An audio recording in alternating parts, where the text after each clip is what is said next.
Desde sua implantação, o Senai São Paulo formou mais de 25 milhões de trabalhadores para a indústria.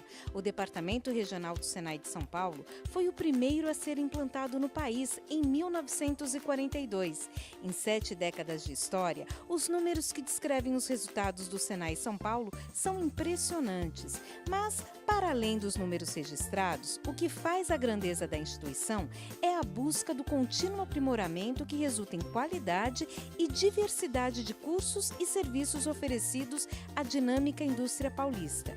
Reconhecido publicamente, o Senai São Paulo se posiciona como provedor de soluções educacionais e tecnológicas.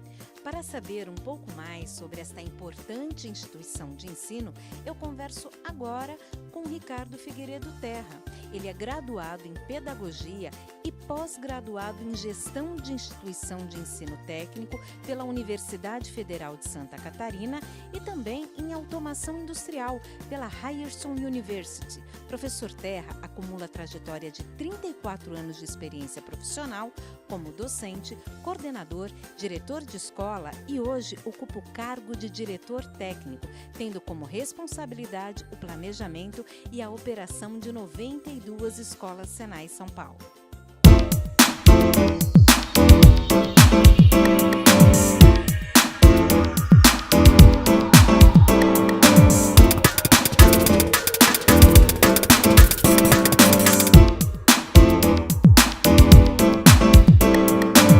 Boa tarde, professor Terra. Obrigada por receber a revista HVSR em Foco. 92 escolas é muita responsabilidade, não? Boa tarde a você, a todos os telespectadores. É um prazer estar aqui com vocês.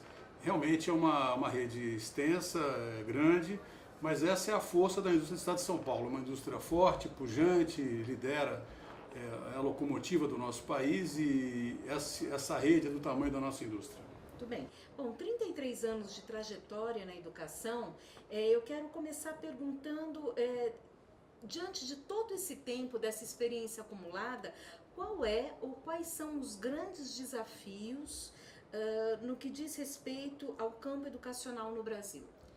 Olha, principalmente na educação profissional, o Senai sempre foi puxado pela demanda das empresas e nós vivemos um cenário atual muito diferente da nossa fundação.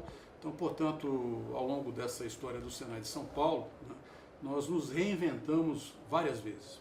O que se percebe no início da nossa história é que nós tínhamos aqui em São Paulo e no Brasil uma indústria que fundamentalmente reproduzia desenvolvimentos feitos em outros países, nas suas matrizes, né? E ao longo desse processo, eu vou assim, pular grandes etapas, mas é como se fosse uma coisa bastante degradê, diluída ao longo do tempo, mas vindo para os dias de hoje, nós temos uma indústria brasileira que hoje está na fronteira em alguns segmentos do mundo, né? Então isso nos impõe responsabilidades muito diferentes, diferenciadas, de perseguir as tecnologias, de ser um provedor de soluções não apenas no campo da educação profissional, mas também da tecnologia e da inovação, uma vez que, por demanda, essa indústria exige esse posicionamento do Senai de São Paulo.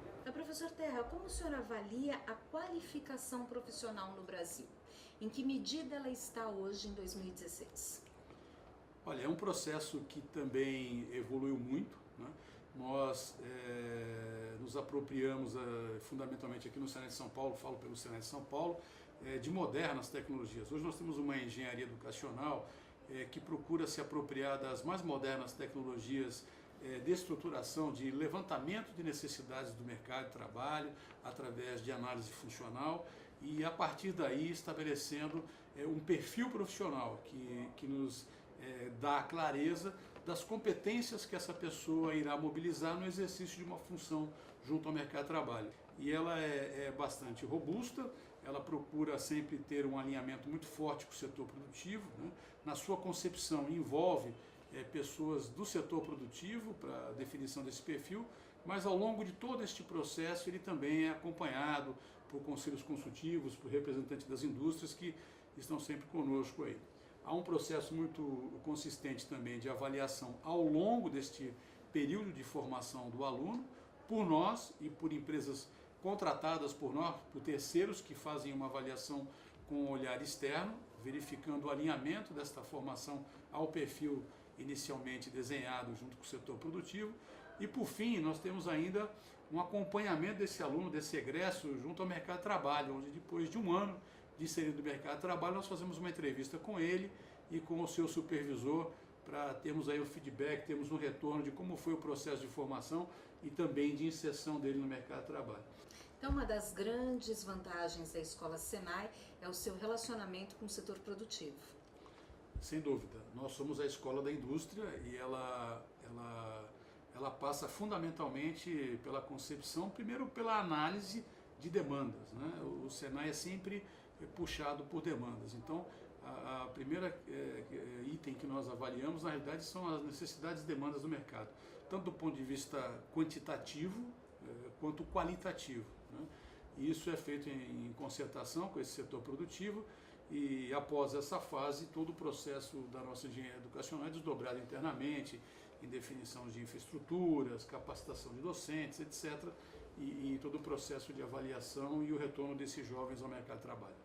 Professor Ricardo, o senhor cita a questão dos jovens ao mercado de trabalho, mas a Escola Senai ela não é destinada só ao jovem, também ao jovem, mas eu observo que há muitos profissionais já inseridos na indústria que buscam um upgrade, uma qualificação ou mesmo uma requalificação dentro das escolas Senai. Então a pergunta é, a quem de fato as escolas Senai destinam a sua educação, a sua qualificação?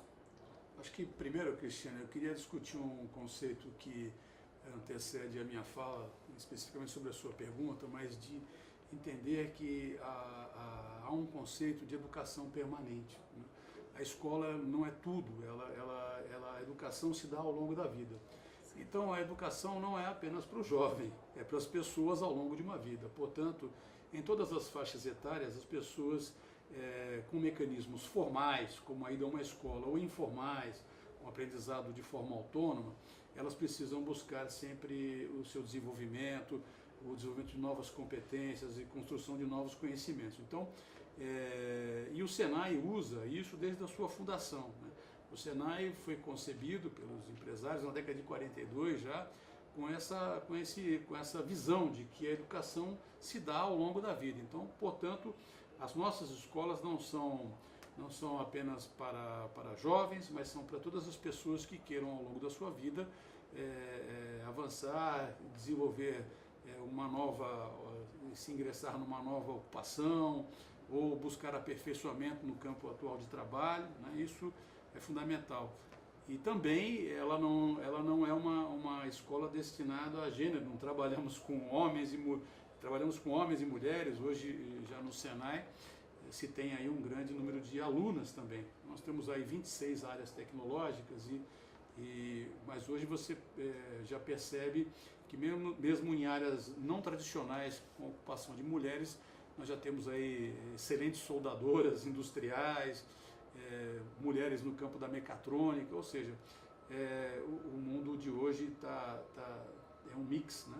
Então, esse conceito de educação permanente nós trabalhamos desde a nossa fundação, portanto, hoje as escolas do Senai você encontra aí pessoas de diferentes faixas etárias buscando não só a formação, mas o aperfeiçoamento e especialização também. Gostou? Bem interessante, não é? Então, não perca a continuação desta entrevista em nosso programa Momento em Foco. É a revista HVACR levando informação e inovação onde a sua empresa precisa.